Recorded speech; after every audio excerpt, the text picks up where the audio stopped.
Hello, hello, hello, and welcome back to the RuPaul's Drag Race RHAPup here on reality TV RHAPups. I'm your host, Liana Boraas, and it is April, and we are still talking about Drag Race US Season 13, but don't worry, we are almost at the end. Somehow it felt like we went from 12 queens down to 4 like that, but we will be breaking down everything from Henny, I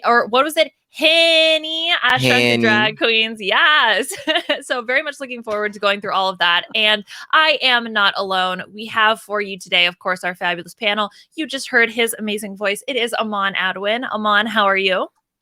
I'm great. Yep. Like you said, April, just chugging along. And I still feel like you're probably going to be doing this at the end of April as well, but it's okay because we're here. That's right. We're making our way through. Getting through it together, all right? It's a team effort here. Yes. And our team would not be complete without the woman who is sitting, I guess if you're watching the video version, to my left. That's right. It is my left, but like the video's right. Whatever. Anyway, not important. Semantics. Beth Dixon, how are you? I'm doing well. We are definitely experiencing the Snyder cut of Drag Race Season 13. I feel like it's forever long, and which is appropriate because this challenge, the acting challenge, was the Snyder cut of all acting challenges. So it's only appropriate that the final acting challenge be that of the longest thing of all time. Yeah, I'm season 13. I'm like so interested to hear your guys' thoughts on the acting challenge, just like in general, the writing, etc. But before we get into everything for this episode, let me just go ahead and point out the fact that we said it's the beginning of April, which means it's the beginning of the month, which is a perfect time to become a patron of RHAP. So if you are interested in supporting all of the wonderful things that we do here, consider going to patreon.com/RHAP or robhasawebsite.com/patron and consider signing up for the program. You get a lot of fun benefits, including access to our Facebook group, our Discord, and closer access to all of our little beautiful faces. Which includes like watch parties in Discord. I don't know about y'all, but I know that I'm planning to do a watch party for Drag Race on a Friday at some point. Might even be this week. I don't know. We're going to figure it out. So anybody wants in, just saying. You can get my filtered reactions as they happen. all the gags, the goops, live with Beth, with all of us. Yeah, as we embark upon this Drag Race journey. All right. Let's get into everything. So I think one of the big things after the elimination, and also kind of permeates throughout the episode because we get Simone having some more confessionals about it, is this concept of her being in her head, wanting to get to the top. I think coming from a house that is very successful, Gigi being very successful. So Aman, is there anything that you kind of took away from learning this about Simone?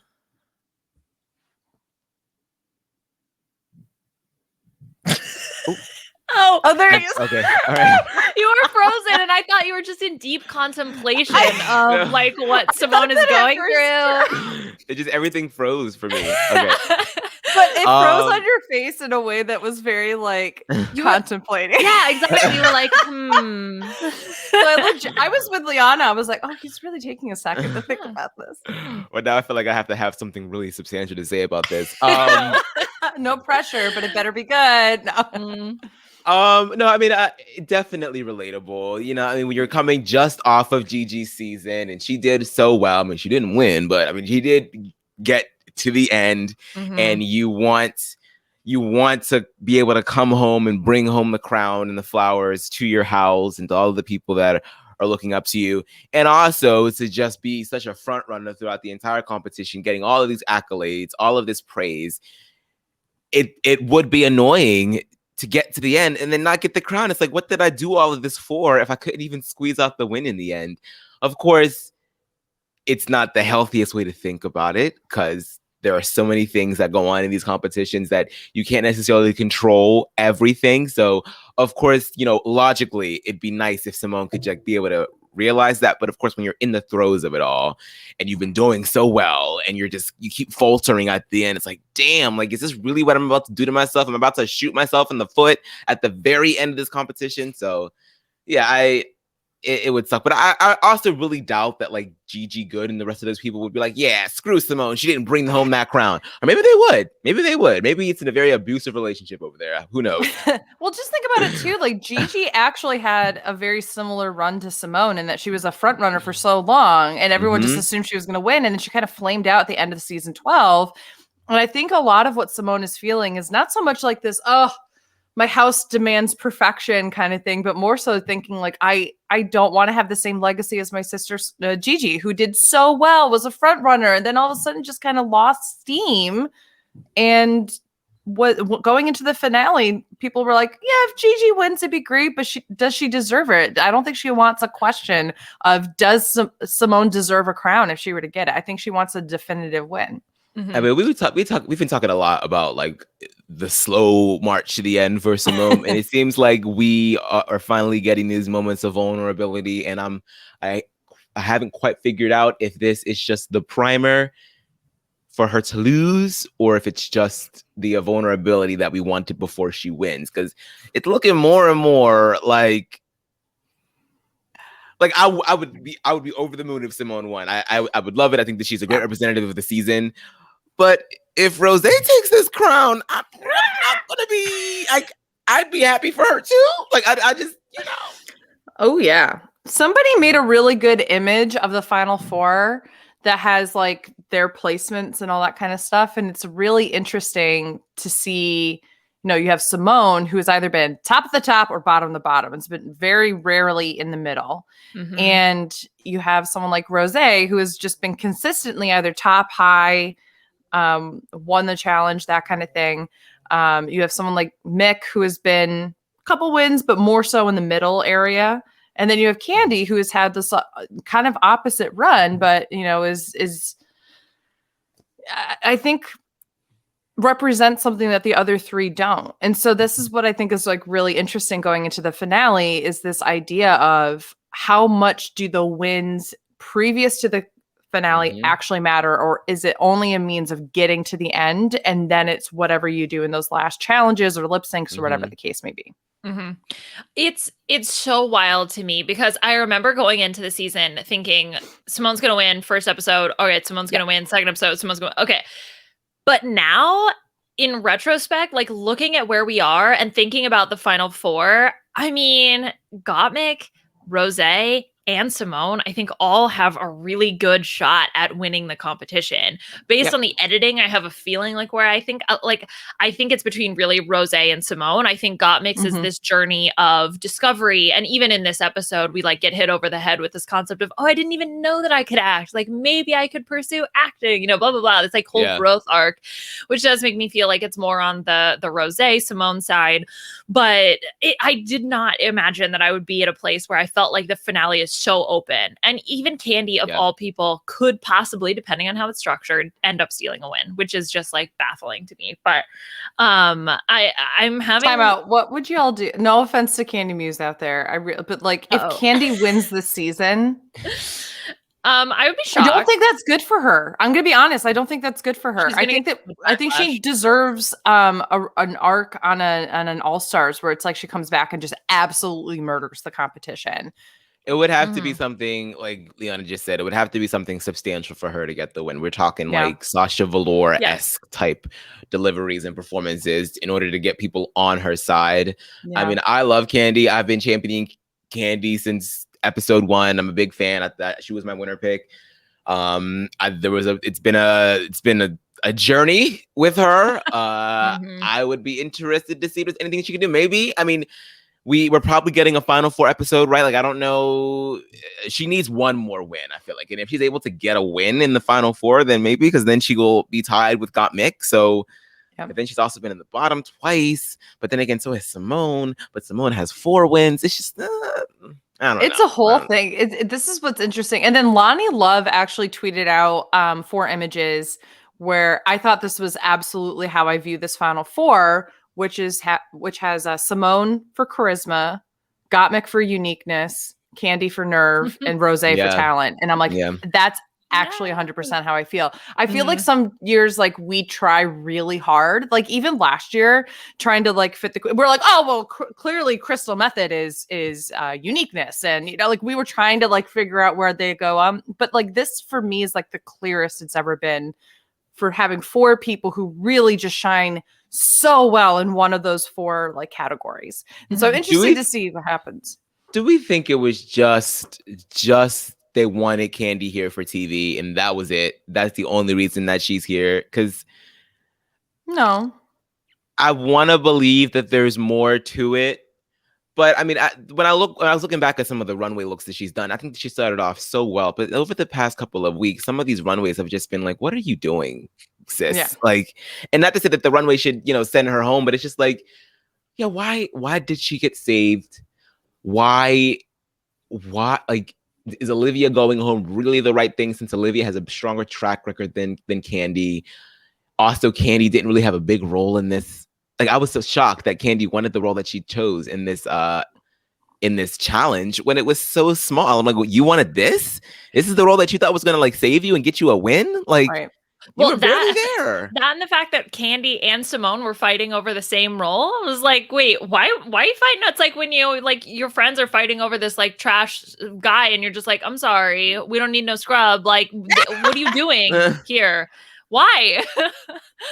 Anyway. It's like, I don't of course I don't condone any of the hate that Candy has been getting, and I love the fact that anybody could get it on Twitter from her. Like, she will defend herself to the, again, I love that. I don't think anybody should be sending her hate, but at the same time, I think I'm starting to share those thoughts where I'm like, but girl, why? Like, why did you get, like, why are you here? Like, it feels like there are other people that would have been doing so much better than you that should be here over you, and I don't understand why you're here. Is it just about TV and personality? Because it's like, I'm not really looking at these episodes thinking, thank God Candy's here. Like, I'm not really getting that either. So it's just like, it's nobody wants the silky Roxy Andrews edit. And that's my point, is that I don't think it's good for Candy to win. And it's not because I don't think Candy isn't talented and all these other things. I just don't think that, and screw the statistics portion, right? Because we've looked at how many times have we questioned RuPaul's taste in this competition. So like, forget the statistics. This episode with that little mustache. I mean, okay, that is a moment we need to discuss. You can tell, even RuPaul is like, this is the longest season of all time. I grew a stupid mustache for this. So it's not like a real one. I was just like expecting each week it would get longer, and then there's like a handlebar, and then there's like the one with like the glasses and the fake nose. Like, oh my God, mutton chops is with it too. Exactly. Yes. By the end, it looked like Abraham Lincoln. I don't know. That would have been hilarious. He really should have leaned into that, because I mean, you didn't done this like this is 13 times now that you've done this. Like, and next week will be number 14. You have a built-in like reason to have like fully grown facial hair at this point. Like, that's so funny. Yeah. Oh my God. Sorry to derail you, but yes, to the point of no one wants the silky nutmeg ganache edit, right? Yeah. I mean, that's just unfortunate. But and that's the thing is like, well, we didn't hold it against. It's not Silky's fault necessarily. It's not Candy's fault necessarily. But yeah, you don't want that queen to get unfortunately the hate that may happen if she were to win here, unless there's something just absolutely so dramatic that happens that completely shakes the foundation, right? But, totally. But I think the likelihood of that happening is pretty low, especially because I don't know if they're going to do some type of live finale. That's the other thing. Like, I have no idea of what that's going to look like. If it's going to be more like the season 12 finale, or now, because they can plan and they can set up, they can do the social distancing, they could do, do a theater with a minimal audience, something like that. Well, tell me you can't book a theater and have a whole bunch of cutouts of previous queens, like an audience. Like, people would live. I would be love so that. Funny. Like, you need to be like, and here's pork chop, and it's just like, pork chop in a silhouette. Just I mean, come on. Like, you could do everything. Oh my God. Especially with the way that these vaccines are being rolled out, I feel like having a live finale is actually so feasible if you just require everyone to get vaccinated. You know, like. If anything, provide it as an incentive to get people to get vaccinated, and you use it as a, use the platform to be like, yeah, everybody get your shots. Like, we support this, like, do this. Right. Not a bad idea. Okay. So I love this. I love that we've sort of gone over our overall thoughts on the kind of like where we're at. Yeah. All right. And we're done. Bye. Talk to y'all next week. Great. Bye. This is the shortest podcast ever. No, but I mean, I think that's the thing is that when you get towards the end of the season, you can't help but start to take in all, what we've absorbed so far and where we're going to go in this next couple episodes. How is the season going to wrap up? What is this going to look like when it's all said and done? So I love kind of stuff like this. And I'm happy that we took the time to really go over all of it. Mm-hmm. But that being said, we got an episode to talk about. Okay. Yeah. So literally the next part of my note says Ru's mustache. So I feel like we've touched on that because next day in the workroom, we get Ru coming in to tell them all about the Maxi Challenge, which is the sci-fi adventure movie Honey, I Shrunk the Drag Queens. So I guess, like, overall, Beth, it felt like you had some feelings on maybe the length of this challenge. What overall did you think? I need to meet who writes this because, and then who approves it. And if it's RuPaul, come on. No, we need a second opinion here. We need many different drafts and then bring it to RuPaul at this point. I just thought this was dumb. And I love the concept of like, oh, we're going to shrink you down. We're going to do this whole thing. But like, I didn't find the script at all funny. I didn't find any way that challenged any of these queens to go outside of their own comfort zone. And part of that has to do with how they selected the roles for themselves.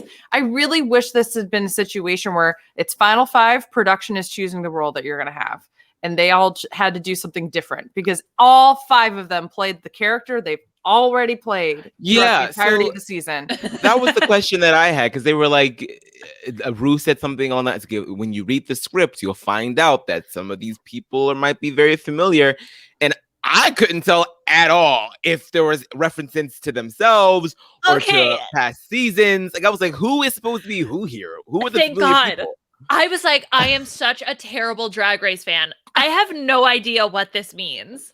I mean, I feel like if I sat down and thought about it more, I could probably figure it out. But I feel like you don't want that to have to happen. You should be able to know immediately who it is. And maybe it was execution because the queens were just sinking into the regular characters. Like Olivia was just being herself. And as Olivia stated about Simone, she was just using the factory voice. So like maybe we just couldn't sift through that. But even in the writing, I was just like, who? Like, I honestly think it's. Well, I think it's just that the characters are the 5 stereotypes of characters that they always have. They always have like the leader boss person. They always have like the person who's evil, the dumb girl, the like over emotional girl. And like, I mean, like I thought it was supposed to be along those lines, but I think that you're right. Maybe it's a reference to something else. I don't know. Well, okay. So let's go through the characters. So you have Dominique Perignon, the one that Simone and Candy were fighting over. She was the mean one, power hungry, and a little cray-cray. You had Margarita, who was the smart one, the sexy, natural born leader. Maybe it was the drinks. The name of the drinks for the characters. Maybe that's what's supposed to be so familiar. Maybe? Wait, drink? But it's weird because wait. So what's so weird is that RuPaul at the beginning was that you might find these, you might know these roles, and then later Rose is like, oh, and one of the queens was like, oh, and these roles are very familiar. They hit it over the head twice. Like, why? What does it mean? What does it all mean? I don't know. Okay, but anyway, so Margarita, Brandy is the sarcastic one, a real wisecracker. Chardonnay, the whiny one. Ginger Ale, the dumb one. Really sweet, but real stupid. Yeah, it's not ringing any bells for me. But I mean, you're right that they are all definitely named after drinks, but I think that just further confuses me. I don't really understand. I thought it was just the archetype of the characters. Like, these roles are very familiar because it's like in every acting scene that they would get. They would always have like these types of characters. I guess. Right. I don't know. Whatever. Anyway, that missed for me.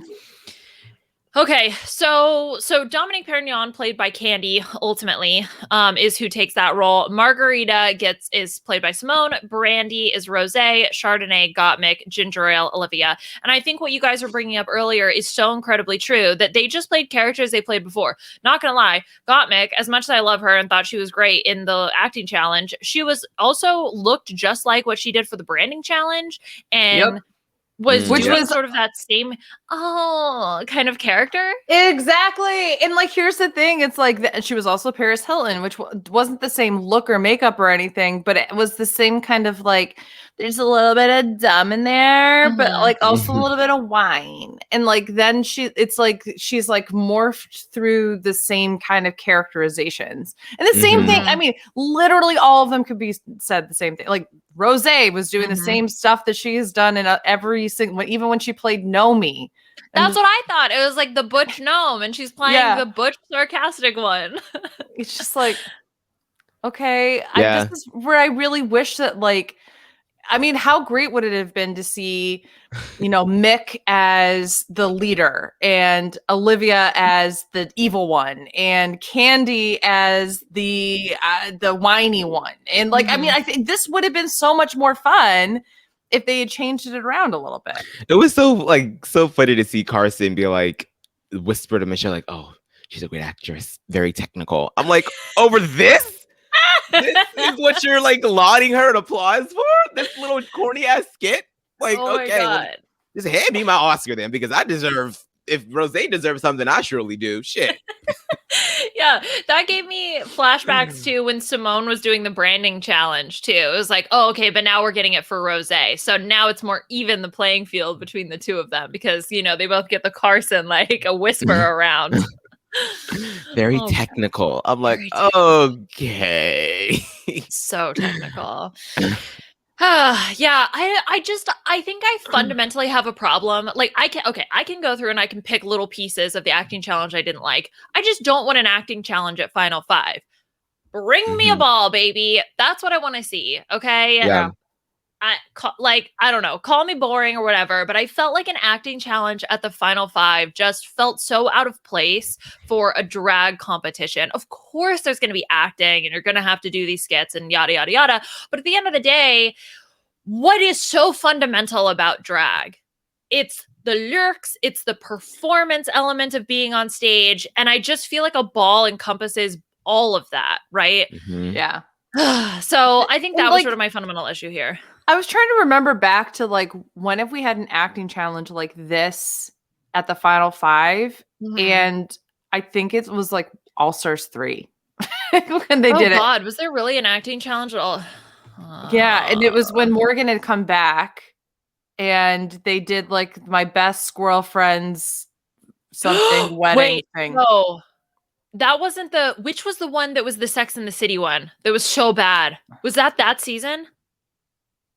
I can't remember. The Sex and the City one that was like completely garbage and the writing was so bad. Well, this is what I was also thinking is like literally any of these could be the Sex and the City one, where like, because they're, again, you have the leader. Okay, so you got Carrie. You've got the slut, right. You've got the thing. I mean, like when you do archetypes and such, but I don't know. I think it was All Stars 4, Sex and the Pity.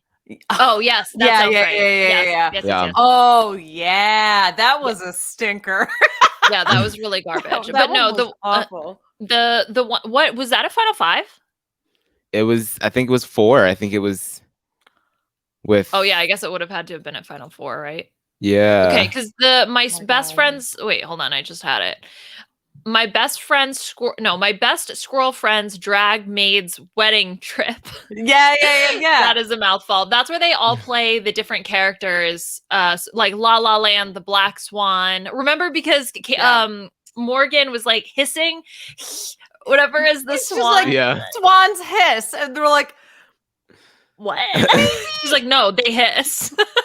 And we're like, but maybe take the note rather than the fact. Yeah. You're in a drag competition. I don't think you need to be like, well, technically, swans do some sort of a hiss sound. Like, come on. I'm a method actress. Okay. Oh gosh. Okay. Yeah. So I think it was at was it the final four or the final five? I think it was at the final five. It's when Latrice gets eliminated. Yeah, it was at the final five. So All Stars. Okay. So All Stars are the ones where they've been doing acting Yeah, and challenges. that's what. Stop it.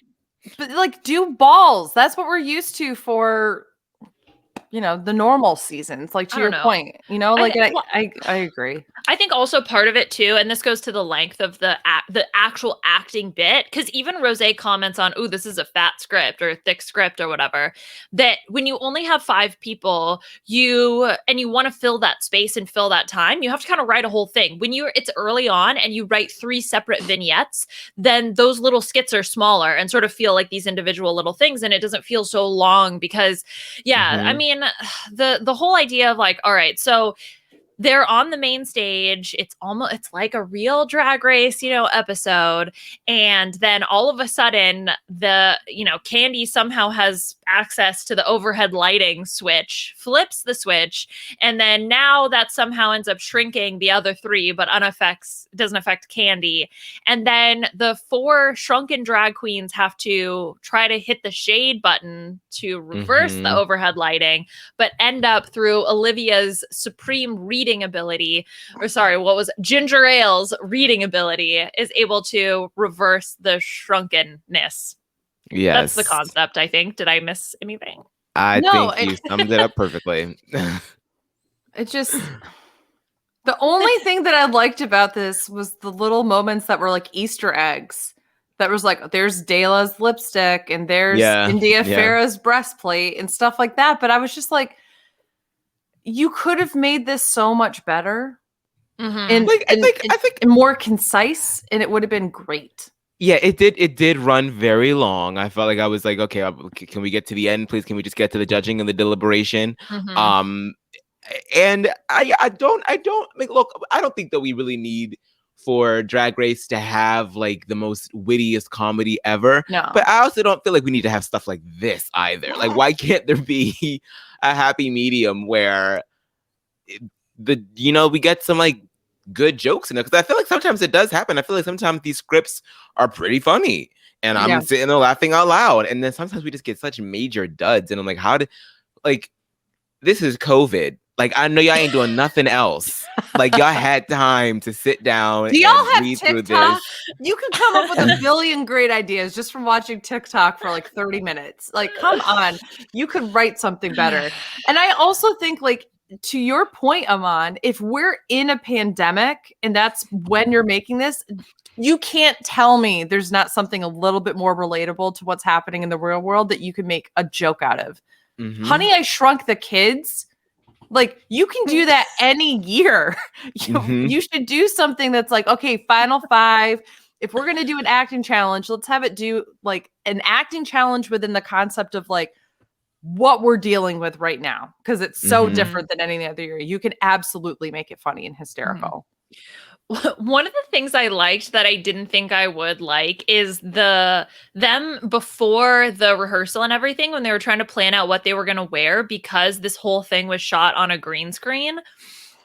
And them being like, we're at the end of the season. We don't have much drag left. We're trying to create these characters, but we're pulling from the limited outfits that we have.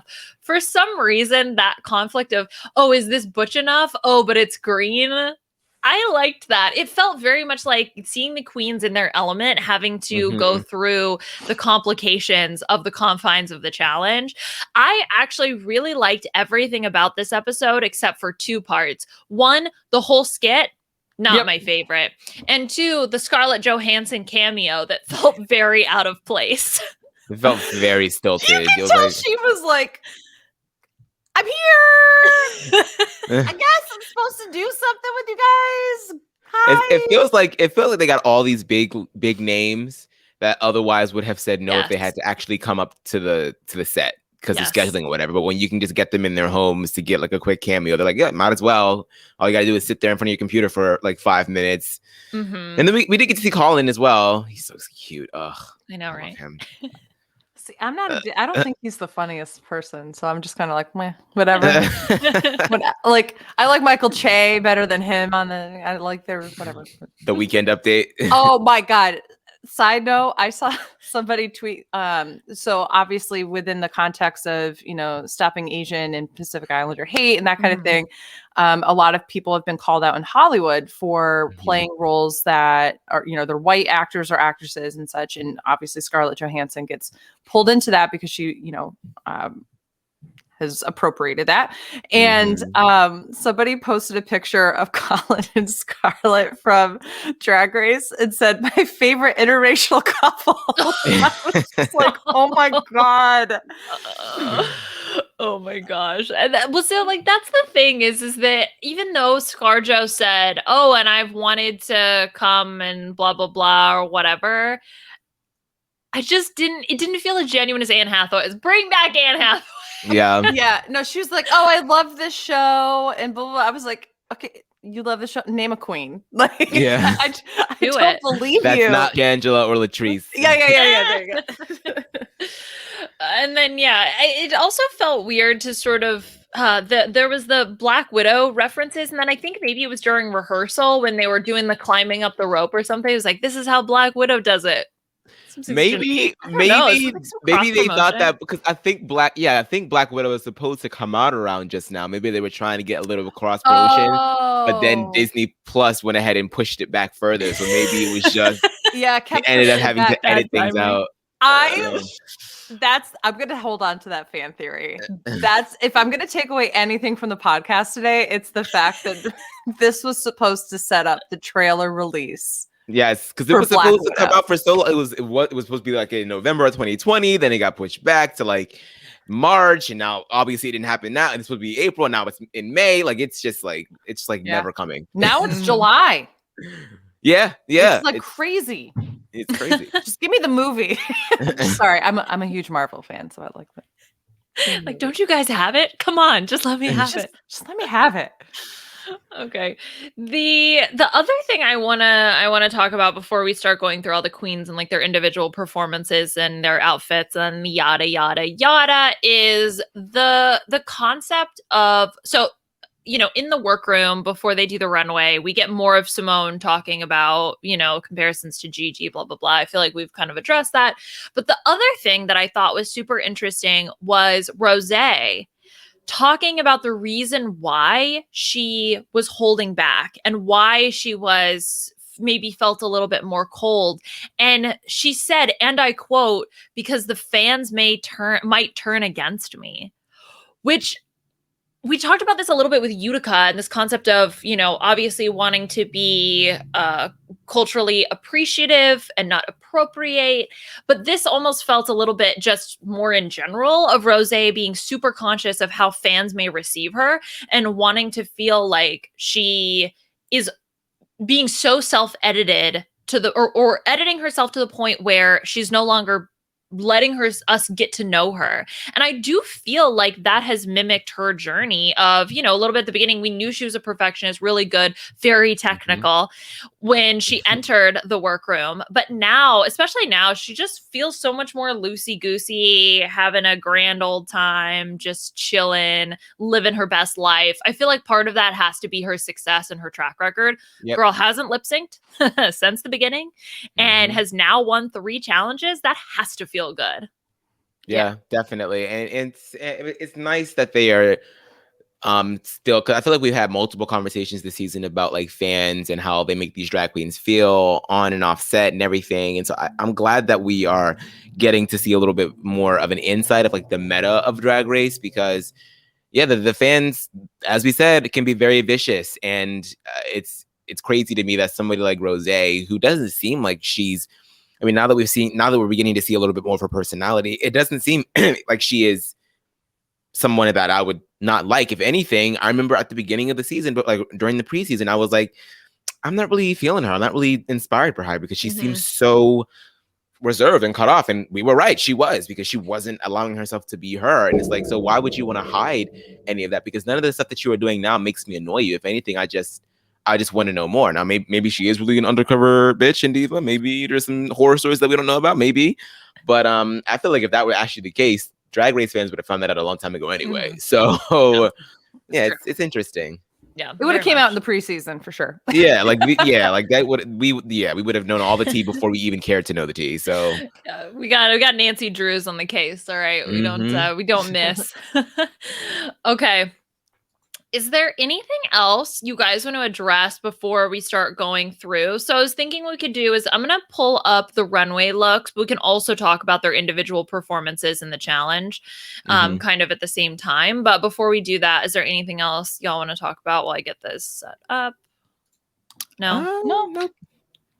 Perfect. Okay. So the theme of the runway this week was pockets.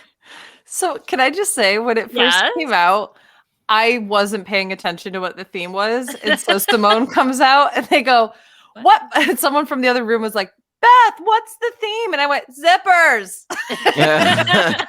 And so when Olivia comes out after Simone, I went, it's not Never zippers, mind. it's something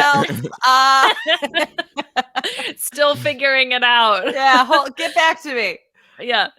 Okay. So let's talk about Simone. We can talk about her, like I said, both the performance in the challenge as well as the runway. So Beth, what did you think about her this week? Okay. So I love Simone this episode. And I was really happy that we kind of got to see her really be vulnerable and really show this side of her that I don't know if it's because I've watched how many seasons of Drag Race now, and maybe they've just brainwashed me, but I do want to see some vulnerability from frontrunners. I don't want to see just a perfectionist and such. So I'm like, oh man, RuPaul really has trained me to want to see these inner saboteurs come out and have them face them. Like, wow, this is great. No, so I was really proud that we got to see Simone truly address and use the confessional room as it should be, which is like, this is how I'm feeling, and I feel a lot of pressure, and see her come out and kind of overcome that, not only acting but with an outfit like this, which I think is so cool. The hair, the makeup, the way that she sells it on the runway is such a unique concept. When you're talking about pockets and she's just physically in a high fashion pocket, big zipper, and then just like this like cool like 80s like rock hair. I'm here for it. I just was really proud of her. I don't think that she should have won or anything. Like I don't think she was the best person this week, but I agree with her being safe and all that kind of stuff. I really liked her this week. I thought that the order in which they were given safety, she's in that third slot for me. Yeah. Like of the three for sure, based on in total her performance this week. But Aman, what were you thinking? I don't like it. No! I don't. Dissenting opinions. What? I just, it doesn't look like a pocket to me. It just looks like some denim with a zipper on it. I'm not really getting pocket, and I also don't like the hair. I would have preferred if she'd worn something else. Like, but I mean, I agree with you though, Beth, in that like I felt like she was safe this season. I think that she did what she had to do in this episode to make it to the top 4. So yeah. I don't disagree with that, but this runway is just not it for me. Like I don't like the boxiness of it all. Like, and I didn't like it from jump. Like even when we saw it in the preview last week, I was like, what the hell is that? And I was thinking maybe once I saw the whole thing, I'd like it a little bit more, and I do like it a little bit more. But yeah, this is not it for me. I don't like it. I think it's like one of her weakest things. Okay, can someone explain? So I was actually thinking about this, Beth, while you were talking, which is what? So is this the front of the jeans? Is this a jean jacket? Like in what universe? So she's in the pocket, right? Yeah. Is like the concept, but then the zipper goes like my jeans. The zipper goes straight down, right? Like, is that supposed to be right next to the fly? Like, is that the? See, I didn't take it as this is a specific part of an actual jean. In a pocket, right? Yeah. Did she say I was taking it as if, like you have like the pocket that has a pocket in it, like on the one side. That's what I kind of got from this. But I didn't take it as like, well, that is exactly then where the zipper goes next to the pocket. Like I wasn't taking it like that. I was very much like literally make a pocket. I think that the zipper in the like time out. I have to ask a question about zippers. I have to interrupt myself. Is the zipper the little thing that you pull, or is it the track? I think it's the whole thing. So Okay. it's the design of the zipper, right? Are these two interlocking sides that come together when you push the little like hand-holdy zippy thing, right? That's like, Well, would that's you like call the that tool the that zipper? pushes the two together. I think you need all three pieces for it to be a zipper. Like you Okay. can't have individual pieces. Like it's three pieces that come together that make a zipper. Okay. See this? Okay, I had to defer to Zipper Liana. She's a woman in logistics. STEM. She's a woman in STEM. I had trust Liana's opinion Because No, I think the patent. This is going to be so fucking nerdy. The zipper. But well, hold on. You go, and then I'll let you know. I this is certainly a unique look. Definitely. There's something off about it to me that I can't quite understand. But I mean, it's. I just like it because it invokes like this wide leg that we're seeing coming back specifically. Like people are coming up back with bell bottoms, but she has like this huge wide leg on both sides. I love that the zipper creates kind of like a curved effect because it distracts you from like the fact that it's not super fitted. But it is, and that's what I think is really interesting is that like you're constantly just within a second of looking at it, flipping back and forth, being like, is it baggy? No, it's fitted. It's both. What's happening? Totally see the pocket within a pocket design now that you said that. I totally can see that now. So that makes me feel a little bit better, but I'm just like, no, and that's totally fine. Yep. So the patent for the zipper is all three pieces together. It's the concept of the interlocking design with the thing that closes it. So okay, so that's what technically a zipper is. So technically this is not a zipper because it does not include both sides.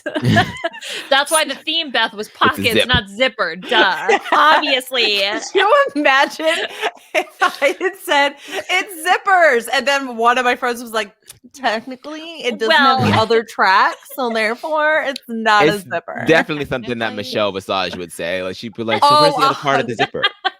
Yeah, where's the rest of the zipper?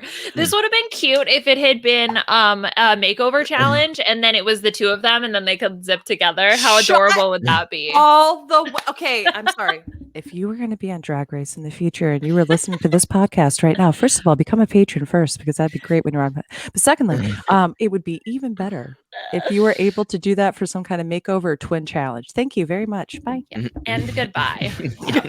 I think for me, I almost maybe would have preferred it. Well, I don't know. I think this is.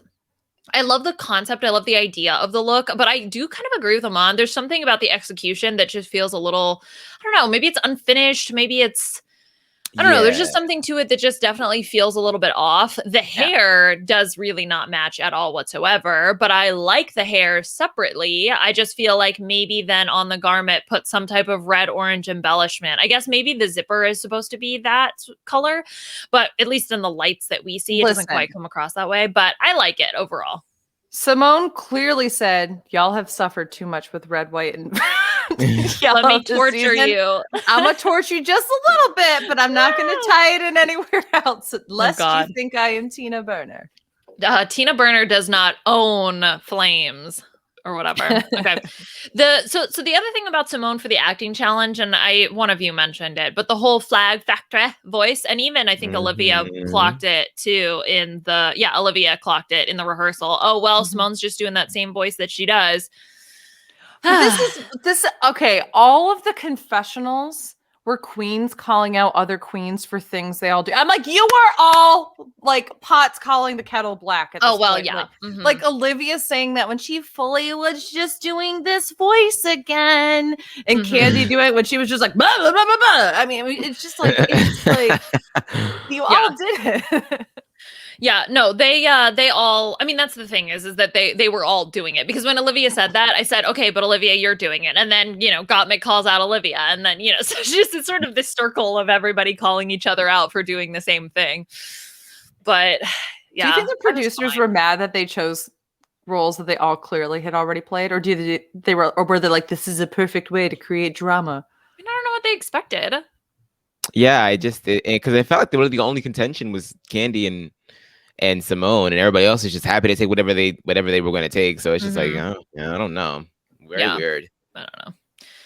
But whatever, girl, you were safe. So you do you. Okay, Olivia is next up here, and this is the outfit that I think is absolutely gorgeous, but as Beth was confused about, does not necessarily scream pockets or zipper, I guess. Right. Hot pockets. But Aman, I think she looks gorgeous here. No, it's a beautiful garment. Her legs look so great in this outfit too. Like I just love everything about it, but is it screaming pockets? No. I mean, they are some big pockets, but like I wouldn't know that they were pockets unless she put her hands in there. Like I would have just thought that it was just a part of like a bow on the dress. Are they actually pockets or no? Or is it just she's hiding her hands in the bow?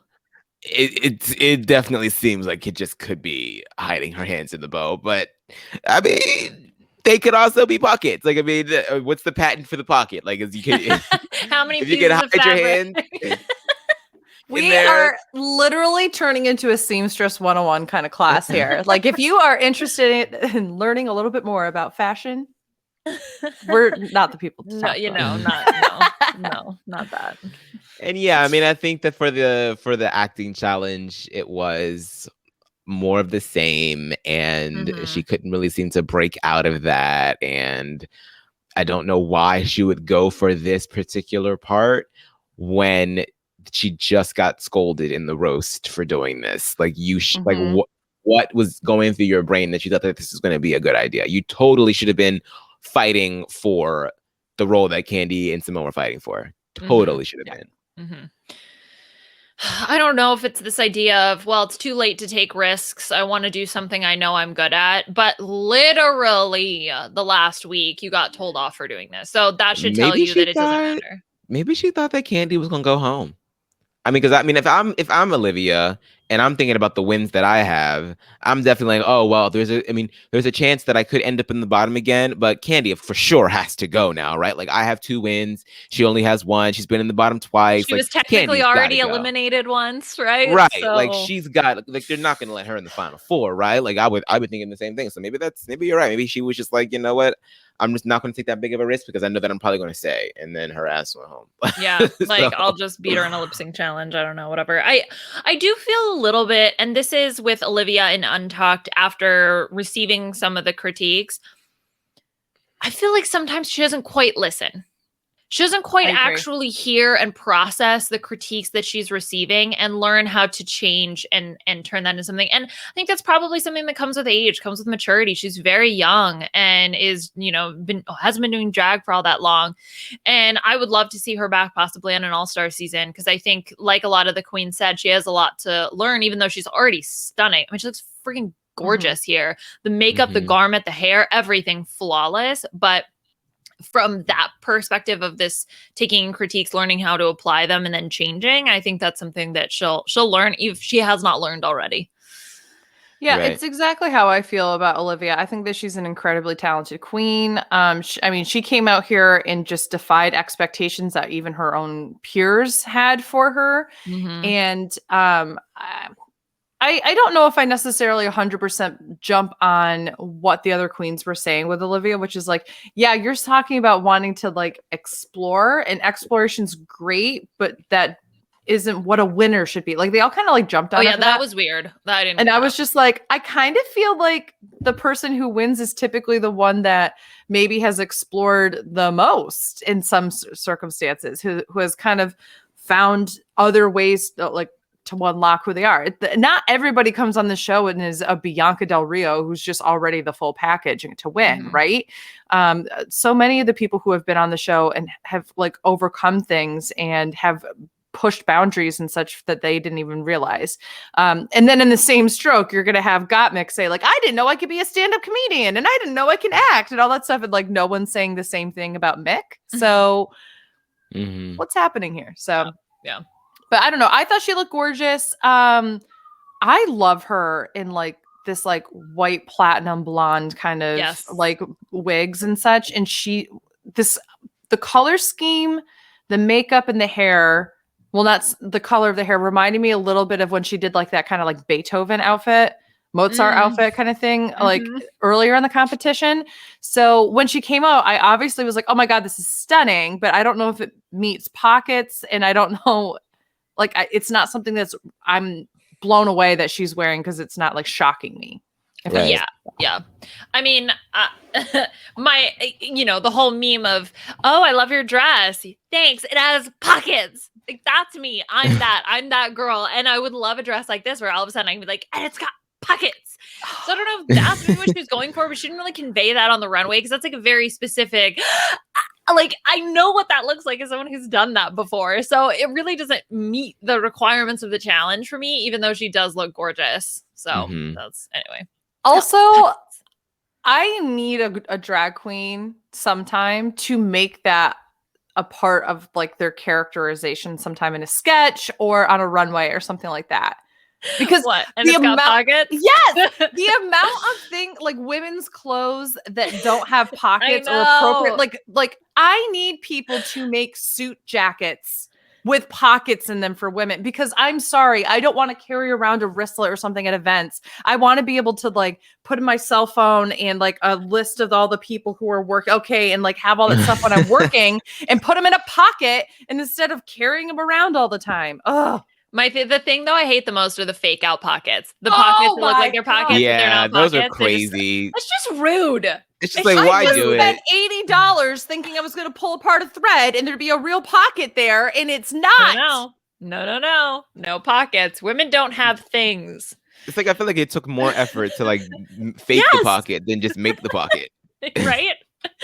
Who made it? Some drag queen who doesn't know how to sew on Drag Race? Come on, give me a pocket. And you don't know how to sew? All right. Let's talk about Rosé. Speaking of pockets, girl's got plenty of pockets here, and she also has a little bit of a reveal, although I wouldn't say it's like the main part of the garment. But she's rocking this sort of 60s mod pockets look, Aman. What did you think about Rosé? I love this look. This is exactly what I was looking for when they said pockets. I was like, oh, so somebody's going to come out with pockets everywhere. And that's the fantasy that I would want it to feel. And she gave it to me. It's, of course, I love the whole mod 60s era, the hair, the makeup, everything works for me. I love it. She comes out and she's twirling and she takes off the jacket, and then there's more pockets. Like, I kind of wanted her to open the pocket to find another pocket. Like, I just wanted pockets and pockets and pockets and pockets. And I loved it. Mm-hmm. Yeah. I think this is obviously very clearly pockets. When Michelle was like, and we can see your neck, I was like, yeah, we can see your neck. Hooray. Yeah. I love that this is exactly what you want to see, right? From somebody who is another potential front runner in the competition, which is to wear something that you're not expecting they're going to wear and pull it off and have it be fun and not feel like, oh, this isn't Rosé. I felt like she came out and this was still Rosé. Like, I didn't feel like this was some different queen. And that's what I really appreciated about it. I love the outfit. I love the pocket look. I liked the reveal. I liked everything. The only thing I don't like is Rosé's makeup skills here. Oh, really? I like it. I like what she's going for. But I don't think the execution is quite there. I've noticed this the past couple times. And if this is her intention, I'm totally there for it, because I don't think that femininity and masculinity have to look a specific way. But she does not paint femininely. And if that's what she's going for, then great. But we have seen her paint quite femininely in the past. And so this is, I'm getting a little like it's too angular in like the jaw area and all this. Like, it hasn't like softened up, if that makes sense. That again might be what she's going for. And if it is, then that's fine. But for like this 60s kind of mod look, it was like the concept was there, but I just didn't think the execution was quite there for me. I think it's the jaw and the chin for me. Yeah, that if you're looking to soften that up, that's where you go.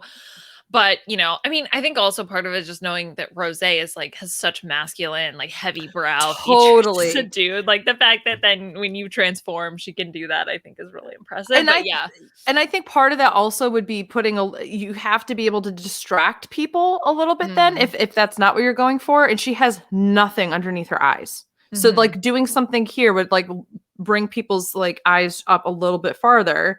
And then maybe overdrawing the top lip a little bit more. Just something like that provides like distraction from other angles in the face. Mhm. But I'm not a makeup artist or anything like that. But when she came out, I very much got like everything about this was so feminine. Is she trying to do something that's a little bit more genderqueer, which I'm here for, or is she trying to do femininity and just not doing it? You know what I mean? Like that's what I was trying to figure out. Yeah. But I loved her. I thought that she deserved to win the challenge, because even though she was not doing it, I would feel some kind of way though a little bit if I won this challenge, like because this is not like a skit to call home about. Like does this win really match up with some of the other wins? Is this her second time winning for an acting? Yeah, because she won. Yeah, like her wins aren't very diverse, are they? Okay, so let's see. Rosé won. Let me see. Because she won the Rusical, she won this, and what's the other one that she won? She won. it was a shared win with Simone. Okay, Which was the acting challenge again. Rusical and Was that the Bossy Rossi? That was the Pop Goes the Queens. So that was the whatchamacallit, branding challenge. Oh, Which yeah. Okay, so I mean that acting, one kind of works. branding, that kind of thing. Yeah, Rusical, branding, and then an acting challenge. So they're all in the performative aspects, though. That's yes. I mean, the branding, in my opinion, was more performative than it was creation, in my opinion. But I'm trying to think though, like what challenges have they had that have been, because that have been real like fashion challenges. The one that got Mick won, right? And then what else? That's it. They've had 2 construction challenges. They had one really early that got Mick won, and then they had one. When was it? Like, yeah, we needed Elliot went home. That's what I'm saying. This is too long of a season. How can I fully know what happened in like episode 3 of season 3, but I can't tell you what happened in season 3 Elliot of this went home on season. Snatch Game. Oh yeah, Elliot went home Snatch Game. It was Lala only Reed. the one. Oh no, Lala Reed didn't one. There was the bag ball. The other ones, okay, so they had the bag ball, okay, which got Mick one. Which got Mick one. Then it was the disco Minteri. Oh God, then that was awful. Bossy Rossi, the reboot, sorry. Okay. Then the Rusical, then Snatch Game, then Freaky Friday Queens, where they did the makeover. Pop Goes the Queens, branding challenge, roast, and then this one. Okay, so they really haven't had. It's mostly been performances. So I guess it's not really any indictment on Rosé, but I still stand by what I said before, and that this acting challenge in particular, I would not be like, no, yeah, I got my third win, baby. Like, you know what? This makes a little bit more sense to me, because I've had a lot of people say things like that this season really hasn't had much to do with fashion, and they have a few people on here that really have some, like Simone and Mick, who have really interesting views on fashion and such. And that makes much more sense. And it kind of reminds me of, honestly, season 7, which a lot of people like kind of shit on. But I really think that season 7, the producers didn't line up who they had in the cast with the challenges they gave them. Like, you think of season 7, and yeah, you've got like Katya and Trixie and such, but you also have Violet Chachki and Miss Fame, and like these people who had like really interesting senses of style and fashion. And you gave them a mini challenge fashion show and like the Hello Kitty construction challenge, and there was nothing else. So like, it's a similar kind of thing, I think, for this season, where I kind of now agree. Why is the final 5 an acting challenge when we've had so many acting challenges? Make it another ball. Yeah, I don't know. Now I'm mad. It's unbalanced for sure, I think. Now I'm even more mad. Yeah, I was gonna say, unfortunately, we do need to talk about this. Candy's outfit. I feel no issue throwing shade at this outfit after all of the queens have thrown shade at this outfit. I watched it was a Snapchat of the Instagram story of the designer who's, yes, my garment, like I can see my garment, and then they're reading, they're like, no, and then at the end, it's, oh my god, she's lip syncing in my garment. This is the best day of my life.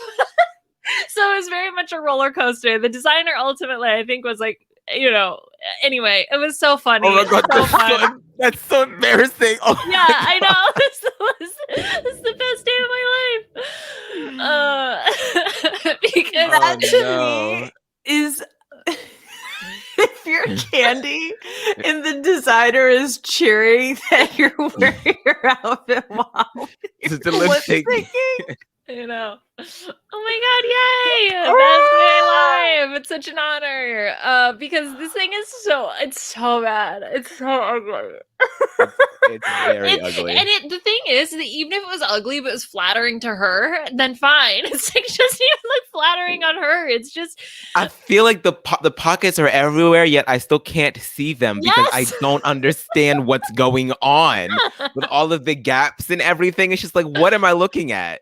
I don't know. It's so strange. It's also, there's just in terms of structuring of it, like, why are you going to give this illusion of linebacker shoulders and then have nothing to balance it out? It reminds goes like, me.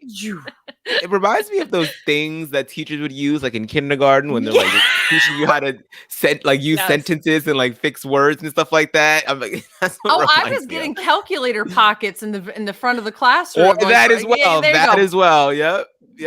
Which honestly, if somebody had done that as an outfit, like pulled out the calculator and everything and just made that like fashion, I would be much more here for that than whatever this is. Mm-hmm. Yes, give us Dominican Miss Frizzle. Give it to us, girl. That'd be so good.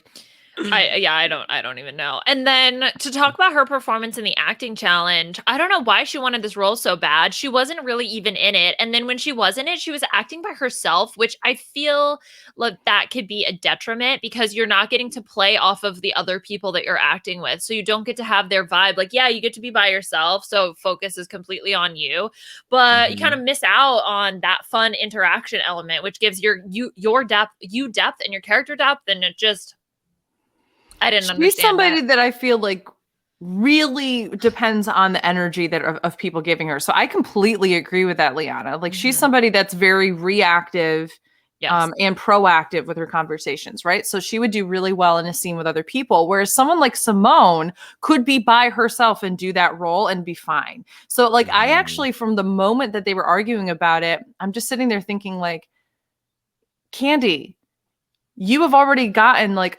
a lot of people in the competition with you, and the judges say that they love this one thing about you. You're at final 5. Why wouldn't you want to show I have more to give to set yourself up for success, right? You just did a roast last week and won.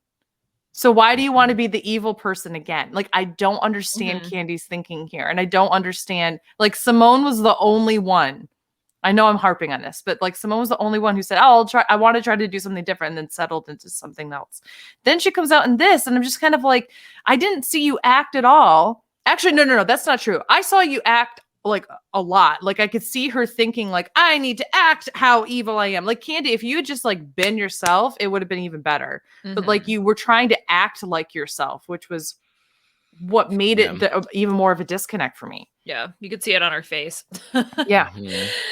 But, and then the whole, I mean, she tried to sell it with the doll out of the box kind of vibe, but it didn't stay in the box. It didn't work. Oh, I love her so much. These choices, man. They are choices. Choices. Okay, the final look and final contestant that we're going to talk about is, of course, Mick, who comes out in the flasher look. But then when she's giving her voiceover and says, Beth, I'm inspired by the anybody want to buy a sundial guy from freaking Hercules? What? Dead. That's awesome. That's amazing. My friend literally, when she came out and did that, literally goes, anyone want to buy a sundial? And then she made that reference, and he's like, I got it. Like they were like screaming at the screen, but it was so funny. I love the concept of this look so much. I love that her like outfit is made of like the watches, the wristbands, the necklaces, those kind of things. I love that it ties Mhm. together here. I love the reference. She, like I said, is somebody that I just feel like does an amazing job with presenting interesting concepts. Simone and her, in my opinion, have like these interesting outside the box kind of ideas about something that definitely fulfills the requirements of whatever the runway is. And I always appreciate, I can't wait to see what she's going to do when she gets on the stage. You know what I mean? Same. Yeah. So Yeah, I enjoyed this a lot. I love that. I love the Hercules reference, and it kind of like, because she's obviously not wearing what the guy wore, so, and it kind of reminds me more of like what the muses wear, so it kind of seemed like multiple references within one. So yeah, I really enjoyed that, and I loved getting the close up of the outfit because I didn't realize that there were watches on the dress until they showed it in deliberation. So yeah, definitely crafted very well. I would have liked the jacket a little bit more if it were as sparkly as the dress. You know what I mean? Like, give us a more like golden trim, some highlights, because it does look a little pedestrian, just a little bit. But I still do enjoy it a lot. I kind of like the contrast between it being pedestrian and then the boom reveal. But yeah, I could totally see where you're coming from. I think her paint also just looks absolutely gorgeous here. I don't think that Rosé did such an amazing, outstanding job in the acting challenge that she had to be the winner. I could see Gottmik being the winner here. I agree with that. Even though it was a little repetitive of what we've seen before with Gottmik, she took direction well. The whole sneezing, the pretending to sneeze, then don't sneeze, then sneeze. I thought she was able to take that direction, execute. And then with this outfit combined, I mean, if she had won, I wouldn't have been mad. Let's just say that. Yeah. I feel like Gottmik has been on the precipice of getting yet another win for a while, and I would not have been mad if she won either. Just thinking, and I can't tell from this photo or not. So if you're watching the video, you can follow along with what I'm saying. So the photo on the far right, are the straps on around her ankle watches? Because her foot that looks like it's on the left, which I think is actually her right foot, looks like it could be like a watch face, which that is freaking genius if those are watches for ankle straps. I wouldn't put it past her. She just has that attention to detail when it comes to fashion that I think is unmatched by other queens this season. And she's somebody who's really, really, really grown on me, and I've just kind of fallen in love with. And we didn't talk on this earlier, but I do want to bring it up. But the concept of representation in the media, on Drag Race, for queens like, or even just not even drag queens, just people who have different backgrounds, like Gottmik talking about, well, if you're trans, then you can't be a feminine like man. You have to be butch. You can't have this feminine side, whereas that's who Gottmik is, you know? And so that was really nice to see. And I feel like getting to know Gottmik, I have such a warm heart for them just going through this whole process. So yeah, I'm glad that she's made it as long as she has, and that she's really been that, you know, that representation in an unconventional way, because you would sometimes think, oh, well, if they're going to get a trans man, it's going to be like the butchest guy possible. It's like, no, you're getting a femme trans guy, and that's okay, because people are people and they exist on all parts of the spectrum. So I think that's just a really nice reminder. It's very comforting for me as well, because I'm someone that has struggled with their femininity, but as I've gotten older and I start to see more people just be who they are, it gives me the space to do the same thing for myself. So yeah, hey, look, if Gottmik wins this season, I ain't gonna be mad either. So whatever happens. Yeah, I think that the other thing that's really interesting that I took some time to kind of think about as well is that, you know, we have this idea of like what trans men look like, right? They look this way. But the similar thing that has been in the opposite direction is what you expect drag kings to look like, which is oftentimes they're like a more feminine, like boy band kind of person, right? But not someone who's super incredibly masculine, which is why when Landon Sider was in Dragula season 3, it was actually incredible representation, not only for drag kings to be on a competition reality show, but to have someone who really plays with all different areas of the more quote unquote masculine side of gender. I love seeing that kind of thing. So the more that we're seeing people people present their artistry in ways that kind of go against what our societal perceptions are, the better and more accepting we're all going to be afterwards. So I applaud shows like Drag Race and Dragula. I would applaud Drag Race a little bit more if they would, I don't know, like be a little bit more accepting about other styles of drag and other people. And I know that they're starting to, but I applaud these kind of shows for putting representation as a priority in their casting. Right. Definitely. And I think also not just to have the representation, but just to challenge gender and representations of gender so broadly impact all of us. Even if we want to say, oh, well, Gottmik is representation of the trans community. So that's great that they have representation. And of course, yes, absolutely. I'm happy for that. But I love Gottmik playing with so many different things and other queer performers playing with things, because it challenges my own conceptions of what I think femininity, masculinity look like. And I like, oh, well, why do I personally gravitate towards the style? Like, it's just so fun because it helps me feel more free in who I am and how I want to represent myself as well. And it's just so like, oh God, it just makes me so happy that these people are willing to go out there, put themselves out there, because there's of course going to be criticism and critiques that happen, but it just makes me feel more comfortable in who I am as well. And it just, this is why I love Drag Race. That's the point, right? Drag is supposed to be about using gender expression as a form of entertainment. Not only in entertainment doesn't mean like, oh, I just sat back and I was entertained. It makes you think. It challenges what you know and what your comforts are.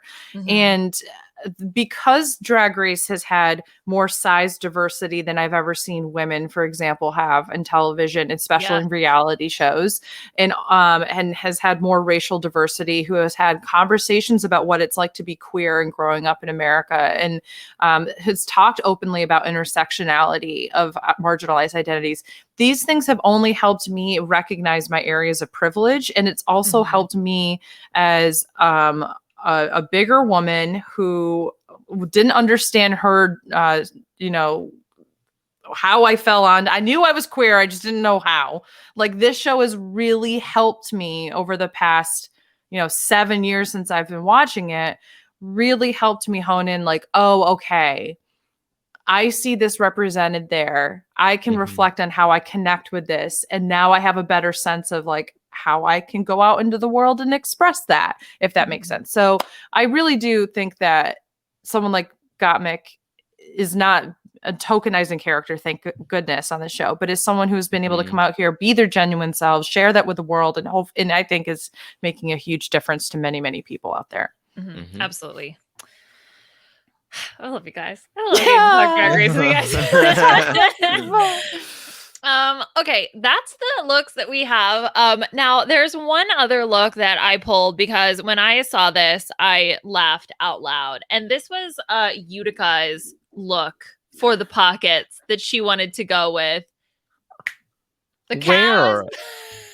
Clara, what was the name of the cow? Her name was Clara? I could not believe it. So if you didn't see this and you're listening to the podcast version, so Utica has, for her pockets look, or what her pockets look was going to be, is these sort of denim chaps, which have they're made out of pockets. All right. So that's sort of the whole pocket thing. Okay.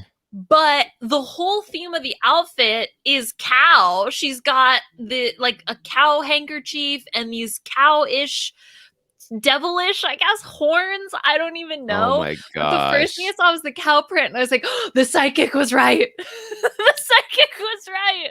But you know what's also, I'm actually really not mad at this outfit at all. I think it's really intriguing. I love, so she's got like a lasso that's kind of tied around, like it's supposed to kind of give you an idea that it might be like a bracelet, but it's tied around to her.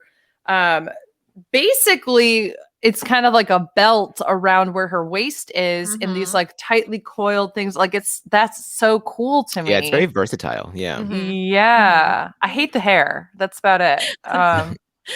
Anyway, I couldn't with the cow. I was like, can you imagine if pockets had been the theme of the runway and the same runway as the psychic lady? Yeah, that would have been some supreme editing there. I know, right? It also would have moo. It also would have fully taken away from the psychic. We would just been like, okay, so she saw that she had that, or like production told her or something like that. But you know what? I actually like a little bit more power to the psychic now that this is like all comes full circle. Wow. All right. Okay, guys. So the winner, like we talked about, was Rose from this week. And that leaves Olivia and Candy as our bottom two, who do a lip sync performance to Strong Enough by Cher. Aman, what do you think about the lip sync? I felt like Candy could have gone and I would have been okay. I don't think that either of them really gave me a lot. I mean, I guess there was the thing that Candy did throw some glitter up, which was like that sort of thing that I guess like pushed her over the edge. We've also kind of seen that kind of thing not work. Like I'm thinking of like the Raja and Scarlet Envy lip sync, and Scarlet was throwing all sorts of glitter bombs everywhere, and they still sent her ass home. So I was wondering if the same thing would happen to Candy, but I guess not. I guess they. I guess when it comes to Cher, if you make RuPaul feel that fantasy, then you're gonna stay. So. Yeah, I felt like Olivia deserved to stay because of the fact that she had 2 wins. I feel like that's probably got to be a really, really hard pill to swallow. But when you have the rest of the girls ganging up on you and being like, yeah, Olivia needs to go. It's like, oh, I mean, it's kind of hard not to feel defeated at that point. I think the moment she lost the lip sync was when she didn't give RuPaul an answer for a long time. Who was going to go home? I honestly think that weighed on his mind. And I think that we see this theme in Untucked that Olivia didn't have the same fire to stay that, and Passion Rose was pointing that out, that Candy did. And I think that with this lip sync, Olivia for the first half was way stronger than Candy, but then Candy did the glitter thing and then just really kind of came alive and sold it. And I felt like Olivia fizzled out. And I think that was just kind of poetic. And then maybe it was strategy. Maybe the rest of the girls were like, she's got 2 wins, so she could really be a contender. Let's just get her up out of here and we'll, drag Candy to the end as a goat. This Survivor strategy, Big Brother strategy of it all. Mm-hmm. I would love that. And that's the thing is that we didn't really talk about, but I wanted to bring it up in Untalked, is the concept or the idea that they had to say each other's names, and that Olivia hearing her name and then, I don't want to say myself, but I don't want to say any of these queens. Pause. Dramatic pause. Yeah, exactly. I kind of felt there was a little bit, we're over this. It's like, girl, you just want congeniality. That's what you want. And you're probably going to get it. It's fine. Like, just say a name. Obviously, don't say yourself, because then you're just going to go home. I feel like if she had just said herself, RuPaul would have been like, all right, well, no need to lip sync. Sashay away. See you later. Just say a name and come up with any reason. Like, I'd be like, oh, this is my time to talk shit. All right, well, Candy, what the hell are you wearing, sis? Get out of here. Like, I think especially with the contrast, Beth, of Rose afterwards being like, and Olivia. Yeah. Not in no pause, just Olivia. Straight in there. I want you to know, RuPaul, that I hear you. I see what you're doing right here. Olivia, immediately. You don't even have to ask. Olivia. Okay, great. My turn. Olivia. So I really think that we have now seen a couple of weeks in a row where we're seeing queens go before the lip sync even begins. I mean, we saw it with Utica. We saw it with Olivia. I think that that's really what it came down to. And I think that makes sense, honestly. You're going to be asked that question. You've already asked it a couple weeks ago, but that doesn't mean that it's not going to happen again. You're at Final 5. Next week, they're going to ask you why you and not your competitors, that is the key part, deserve to be crowned. That is like, you're going to be asked those things. So learn how you're going to do them in your miscongenial way if you want, but you got to be able to answer it. Yep, absolutely. I think that in what Aman was saying, I completely agree with that. Either of them could have gone. I don't think either of them did the most outstanding way to stay. And it just, to me, the writing was on the wall that Olivia was going to go. And I had felt that, I think also just based on the editing for the past, the last week or so. So I had kind of written it off a bit, but unfortunately we do lose Olivia here, and Candy is going to be in the final 4 with Gottmik, Rose, and Simone, which I'm happy about the final 4. Actually, I want to go and take a look. So our countdown that we did at the very, very, very beginning of the season, let me tell you who our top 4 were. Our 4th queen was Rose. Okay. Okay. So Miss Rose here being, let me pull that up. I think that would be fun. That's one check. That's one. We got one right. One check. We got one of them. I was Some of not us were feeling higher on Rosé. others. Oh, wait until we get to I was Candy, because didn't I make not- her like 11th or something like that? We're higher on some queens than others. So we have Rosé. So Rosé at 4th. Okay. Then at 3rd place, we have Candy Muse. Oh, okay. No. This is where, Beth thought 8, Mon, number 1 pick, going here. In 2nd place, we had Gottmik. Wow. Well, and all of us felt pretty good about Gottmik. 3s and 4s across the board here for Gottmik. And then our number 1 queen is, of course, wow. We guessed the final 4? I know. We guessed the final 4. And on top of that, we had Olivia in the 5th place. No way. Wow. Yep. All right. So our 5th queen here is, wait, oh no. Do. That's my computer background. 5 is Olivia Lux. Wow. Yo, we were right on point. That's crazy. Right on point. Yeah. You know what? I'm proud of us. Yeah, me too. Mm-hmm. Did we have Denali or Utica or something like that as 6th? We had Denali as 6th, Utica as 7th. Okay. So Utica was one Tina off. Burner as 8th. And that was right on. No, she was 7th. Those 3 are. Yeah, close. Okay. Yeah. Anyway, so wow, I'm pretty impressed by it. My fans across the room, otherwise I'd thwap. All right. A few other things from Untucked before we get out of here. The whole Olivia Lux family video thing. I mean, obviously we got the story of her grandma, which was super cute, but I love the multiple takes that the grandma and mom gave. Yeah. I love that they so kept cute. that in. Me too. They just need to. I mean, it's so obvious now. I mean, this is like what, the 2nd time or the 3rd time that they've brought in a family video. The girls are about to go home. It's like, damn. Like, it's like, don't bring that shit over here. I'm not trying to see my family yet. Do it in the week that I know I won. Come on. Mm-hmm. I can't get over that Olivia's name is Fred. Out of drag. Yeah, it does not. No. It does not. It's not fitting. It does not fit the fantasy for me. No, I'm just gonna call her Olivia. Mm-hmm. Yeah, big same.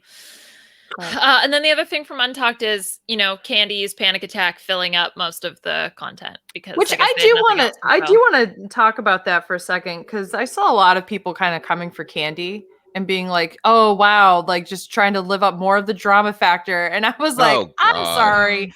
No, panic attacks are freaking scary. Anxiety attacks. I don't know who has experienced them, who hasn't. I've had them a hell of a lot in my life. I didn't even know that that's what they were for a long time. Yes. And seemingly I know what a couple of my triggers are, which sometimes could be like driving in a car, and I could be totally fine 1 second, then all of a sudden it just hits you. And it literally can feel like, I'm going to die. Yeah. I'm dying. Like, I feel like I'm dying. So I don't blame her for the pressures of mine. I could just be sitting on the couch and all of a sudden it comes.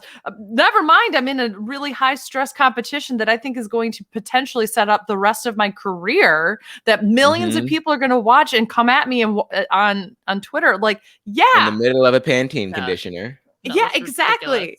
I really, really, for whatever your feelings are about Candy as a competitor in this competition, like, nobody is faking panic attacks for attention, especially in that format. Like, nobody is doing that. Nobody that knows what panic attacks are like is doing that. No, it's just not. No.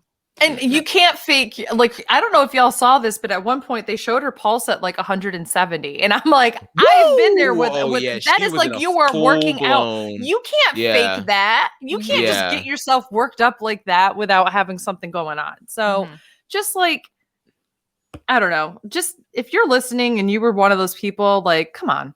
But I really don't think any of our listeners do that. Just none of the people over here. Hopefully. Yeah, I think for me it was like, I'm happy that they showed it. It was just, this is the evidence that the episodes are so long that Untucked then ends up being like all focused on her, which I it's do like kind of maybe feel she bad wouldn't about. be having anxiety attacks if y'all would Yes! just end the damn season. Like, this is a long I know. time.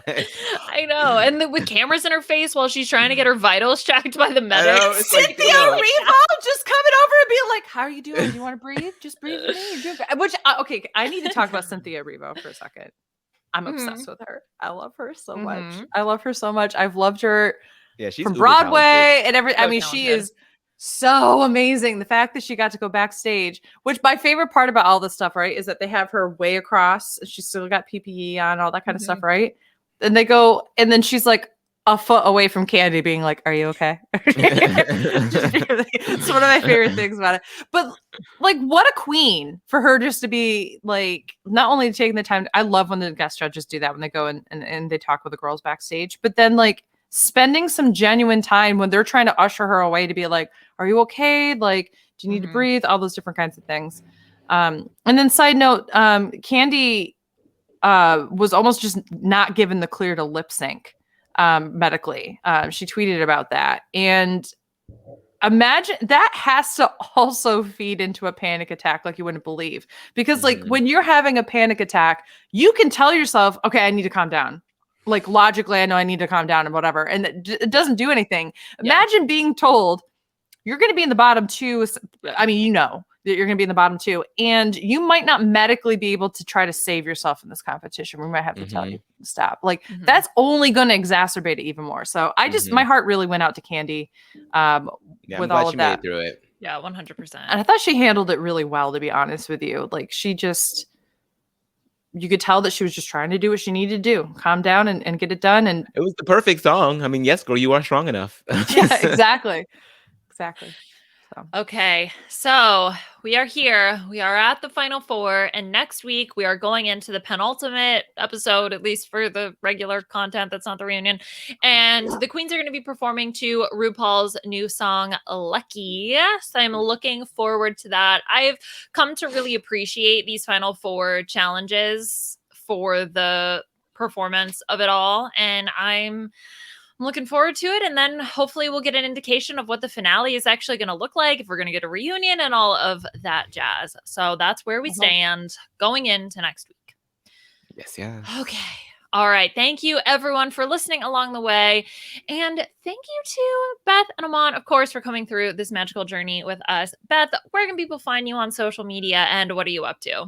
Sure. People can find me on Twitter, Instagram, TikTok at AugustaWind11. You can also find me on my Twitch channel, twitch.tv/AugustaWind11, where I'm podcasting with my weekly meltdown about the challenge at BB Can on Wednesdays and Thursdays. And then I'm normally doing some kind of gaming thing on Saturdays.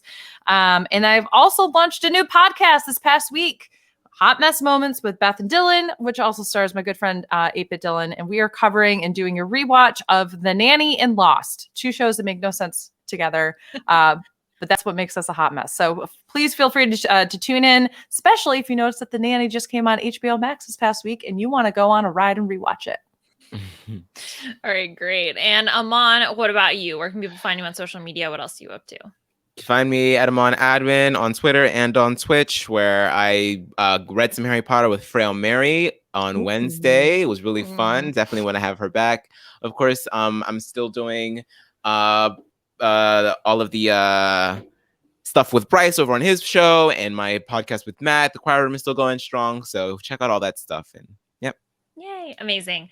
And you can find me on Twitter at Liana RHAP. Puya and I are podcasting about The Masked Singer, which has been an absolute blast so far. I'm really, really loving the season. And then depending on when you're listening to this, I will either be on or will have been on the Big Brother Canada Monday night recap podcast. So look out for me there.